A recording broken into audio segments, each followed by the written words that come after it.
अब जैसे कि सोशल मीडिया पर फैल रहा है कि गाड़ी में 30 से 50% तक माइलेज कम हो रहा है। साइंस के हिसाब से समझते हैं इसमें कितनी सच्चाई है। देखो E20 पेट्रोल ऐसा नहीं कि भारत अकेला देश है जहां E20 पेट्रोल यूज हो रहा है, और देशों में भी E20 से ऊपर भी पेट्रोल यूज होते हैं। वे कौन कौन से देश हैं? हम बात करें E100 गाड़ियां जो विदेश में चल रही है वो कैसे चल रही है।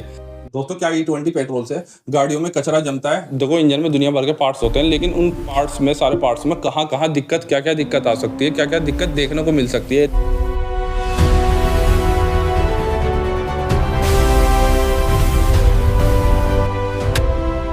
अब जैसे कि सोशल मीडिया पर फैल रहा है कि गाड़ी में 30 से 50% तक माइलेज कम हो रहा है। साइंस के हिसाब से समझते हैं इसमें कितनी सच्चाई है। देखो, साइंस क्या बता रहा है, एथेनॉल कितनी ऊर्जा देता है, कितना माइलेज निकाल सकता है, ये हम अच्छे से समझ लेते हैं। देखो, एथेनॉल जो होता है पेट्रोल की तुलना में 35 से 38% कम ऊर्जा देता है। अगर इसे ही पेट्रोल में मिला दिया जाए, E20 पेट्रोल तैयार किया जाए, तो 6 से 8% की ऊर्जा में कमी आ जाएगी। ठीक है, यानी 6 से 8% का माइलेज कम देगा। अगर हम एग्जाम्पल पे बात करें, 1 लीटर पेट्रोल में 100 यूनिट ऊर्जा मिलती है, वहीं 1 लीटर एथेनॉल में 62 से 65% यानी 62 से 65 यूनिट ऊर्जा मिलती है। इसी एग्जाम्पल से हम समझ सकते हैं माइलेज पे कितना फर्क पड़ेगा। मान लो अगर आपकी कार 20 किलोमीटर पर लीटर चलती है पेट्रोल पे, तो अगर उसमें E20 पेट्रोल डाला जाए तो 18.8 या 19.4 किलोमीटर पर लीटर आपकी गाड़ी का माइलेज आएगा। यानी आपकी गाड़ी में लगभग 1 किलोमीटर की कमी आ जाएगी, 6% आपका माइलेज डाउन होगा। बाइक की बात करें, अगर 50 किलोमीटर पर लीटर चलती है पेट्रोल पे, तो 47 से 48 किलोमीटर चलेगी, यानी 1.5 से 3 किलोमीटर, यानी लगभग 3 किलोमीटर मान लो हाईएस्ट आपका माइलेज डाउन होगा, यानी 6% आपका माइलेज यहाँ भी गिरेगा। ये साइंस बोल रहा है, ये मैं नहीं बोल रहा। E20 पेट्रोल पे जो फर्क आएगा, अब लोग क्या कह रहे हैं 50%, 60%, ये चीज़ साइंस के हिसाब से बिल्कुल रॉन्ग है। ठीक है, उसके और रीज़न हो सकते हैं। अगर आप कहेंगे गाड़ी पुरानी है, E20 बेस नहीं है, तो ज़्यादा से ज़्यादा आपकी गाड़ी का माइलेज 7-8% डाउन हो सकता है। और अगर गाड़ी E20 बेस इंजन पे बनी है, तो गाड़ी का जो माइलेज है वो 2 से 5% डाउन होगा, मतलब माइलेज ज़्यादा डाउन नहीं होगा। दोस्तों, क्या E20 पेट्रोल से गाड़ियों में कचरा जमता है, गाड़ी में परेशानी आ सकती है? इसकी बारीकी साइंस की मदद से एक बार अच्छे से समझ लेते हैं। क्या E20 से इंजन में कचरा जम सकता है? अगर हम साइंस की बात करें तो सीधे E20 जो ऑयल होता है वो कचरा नहीं बनाता। एथेनॉल एक अच्छा सोलवेंट है, सफाई करने वाला, लेकिन कुछ परिस्थितियों में समस्याएं हो सकती हैं। अगर पुरानी गाड़ी का टैंक पहले से ही गंदा हो, यानी जंग वाला हो, जिसके अंदर जंग सा लगा हो, गंदा हो पहले से ही, तो एथेनॉल पुराना जमा हुआ कचरा ढीला कर सकता है, यानी उसकी सफाई कर सकता है। और कचरा कहाँ जाएगा? वो फ्यूल फिल्टर में, इंजेक्टर तक पहुंचेगा, जिससे आपकी गाड़ी में समस्या हो सकती है। ईंधन में पानी या अशुद्धियाँ हो, यानी पेट्रोल में पहले से ही पानी अगर मौजूद है, मतलब उसके अंदर कचरा मौजूद है पहले से ही, तो एथेनॉल पानी को अपनी ओर खींच सकता है।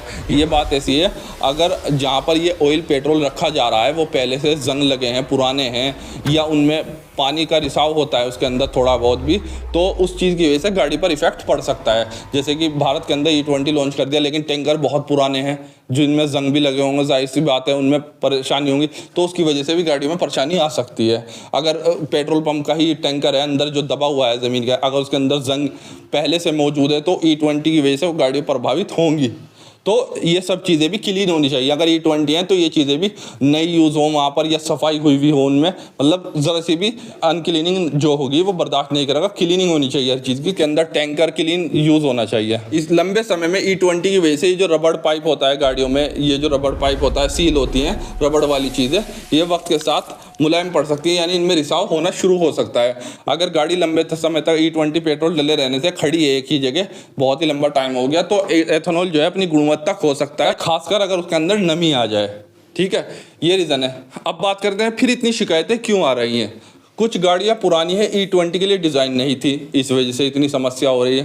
कई समस्याएं पहले से ही मौजूद हों गाड़ियों में और फिर E20 डालने से वो बढ़ गई हों। ठीक है, कुछ मामलों में ईंधन की गुणवत्ता या वाहन की सर्विसिंग का भी कारण हो सकती है। मतलब पहले से ही उसमें पेट्रोल में वही जब E20 यूज़ हुआ, वहाँ से जहाँ स्टोर हो रहा है वहाँ भी समस्या हो, उसकी वजह से वो कचरे वाली दिक्कत आ रही हो। सोशल मीडिया पर जिस हिसाब से शिकायतें फैल रही हैं, उस हिसाब से लगता है कि शायद दिक्कत हो रही हो, लेकिन ऐसा साइंस से साबित नहीं होता। साइंस क्या कहता है, एथेनॉल में ऑक्सीजन होता है, इसलिए बिल्कुल साफ जलता है, जिस वजह से कार्बन जमा या कम करने में मदद करता है। तो दिक्कत कब आ सकती है? टैंक पहले से ही गंदा हो, फ्यूल फिल्टर जाम हो, पहले से इंजेक्टर चौक हो, इंजन पुराना हो, E20 कंपेटेबल गाड़ी ना हो।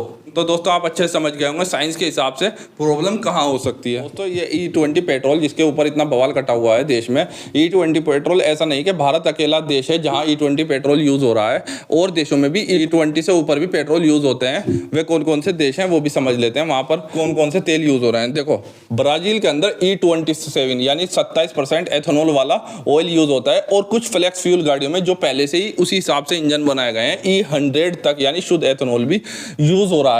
अगर यूनाइटेड स्टेट यानी अमेरिका की अगर हम बात करें, E10 ज़्यादातर वहाँ आमतौर पर इस्तेमाल होता है, कुछ जगहों पर E15 पेट्रोल भी यूज़ होता है। फ्लेक्स फ्यूल गाड़ियाँ जो एथेनॉल बेस पर ही बनाई गई हैं वहाँ E85 यानी कि 85% तक एथेनॉल मिक्स ऑयल यूज़ होता है। ठीक है, अगर हम इंडिया की बात करें, इंडिया में E20 आया है जिस पर इतना हंगामा मच रहा है।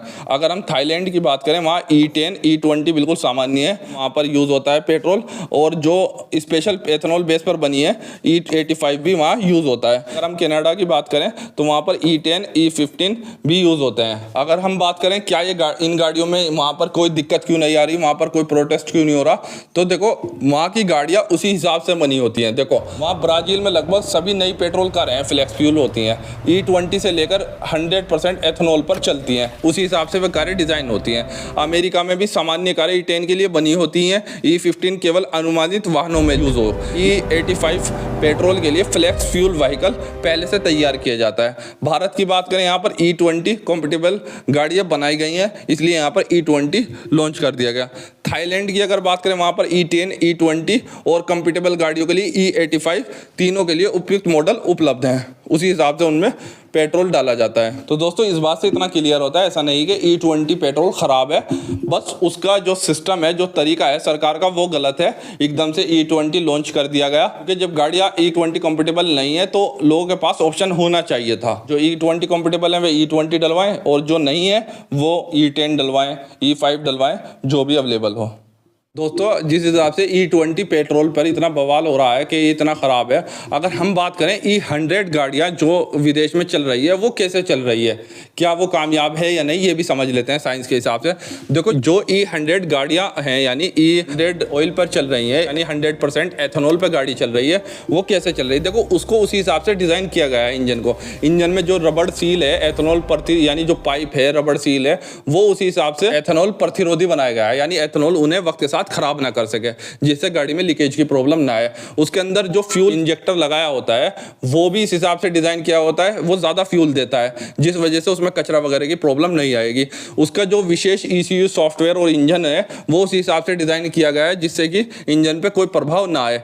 ठंडे मौसम में भी स्टार्ट करने के लिए स्टार्टिंग प्रॉब्लम ना आए, तो उसमें स्टार्टिंग सिस्टम अलग से डिज़ाइन किया गया है ताकि वो ठंडे मौसम में भी स्टार्ट हो सके गाड़ी।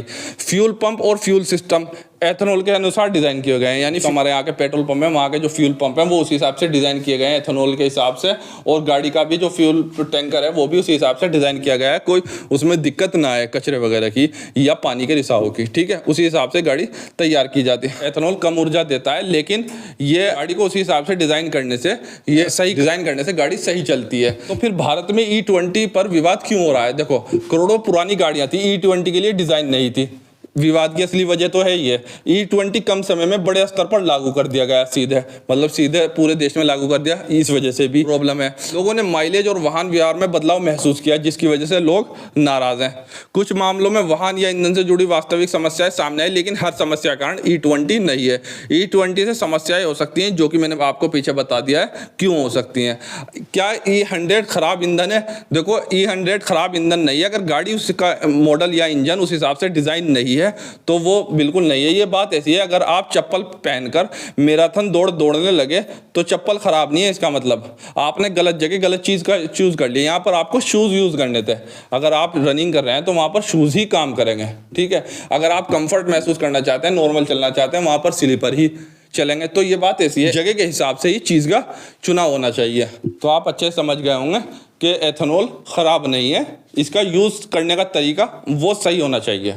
देखो इंजन में दुनिया भर के पार्ट्स होते हैं, लेकिन उन पार्ट्स में, सारे पार्ट्स में कहाँ कहाँ दिक्कत, क्या क्या दिक्कत आ सकती है, क्या क्या दिक्कत देखने को मिल सकती है एथेनॉल वाले ऑयल द्वारा। ऐसा नहीं कि मैं E20 में कह रहा हूँ, अगर एथेनॉल ऑयल यूज़ हो रहा है और वो गाड़ी उस हिसाब से पहले ही कंपेटेबल नहीं है तो साइंस क्या कहता है, उसमें कहाँ क्या दिक्कत आ सकती है वो समझ लेते हैं। देखो एयर इनटेक में कार्बन जमा हो सकता है, जिसकी वजह से एयर फ्लो कम हो सकता है, माइलेज गाड़ी कम दे सकती है।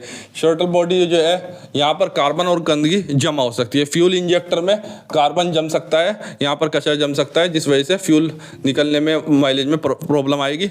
इनलेट वाल्व में भी कार्बन जम सकता है। सिलेंडर हेड में भी कार्बन जम सकता है, गंदगी जम सकती है। स्पार्क प्लग जो स्टार्ट करता है उसके अंदर भी कार्बन आ सकता है, स्पार्क कमज़ोर हो सकता है। पिस्टन की बात करें उसमें कार्बन जम सकता है, उसकी परफॉर्मेंस में कमी आ सकती है। अगर हम कनेक्टिंग रोड की बात करें तो वो उस वक्त के साथ घिस सकती है, ठीक है, क्रैंक शाफ्ट भी घिस सकती है, वो भी प्रभावित हो सकती है। एडजस्ट वाल्व की बात करें तो उसमें भी कार्बन आ सकता है, वो सील उसकी लीक हो सकती है, कंप्रेशर लीकेज हो सकता है उसकी वजह से। कैटेलिटिक कन्वर्टर में भी तापमान में फ़र्क आ सकता है। फ्यूल पंप में एथेनॉल पानी को सूखता है, जिस वजह से जंग लगना है, पंप खराब होना, फ्यूल सप्लाई में प्रभावित होना, प्रॉब्लम आ सकती है। फ्यूल टैंकर में पहले से ही जंग लगा हुआ हो या ऑयल आपका पहले ही जंग लगा हो तो गंदगी में उसे गंदगी को बदलना, फ्यूल फिल्टर में गंदगी जमा करना, ये प्रॉब्लम आ सकती है। इससे क्या प्रभाव पड़ेंगे इंजन पे, आपकी गाड़ी पे? आपकी गाड़ी की सील खराब हो जाएगी, रबड़ पाइप खराब हो जाएंगे, पुराने पार्ट्स जो है सूखने लगेंगे, फूलने लगेंगे, लीकेज की संभावना बढ़ जाएगी, कुल माइलेज में कमी आ जाएगी। तो ये प्रॉब्लम देखने को मिल सकती है अगर इसके अंदर एथेनॉल ऑयल यूज़ किया गया।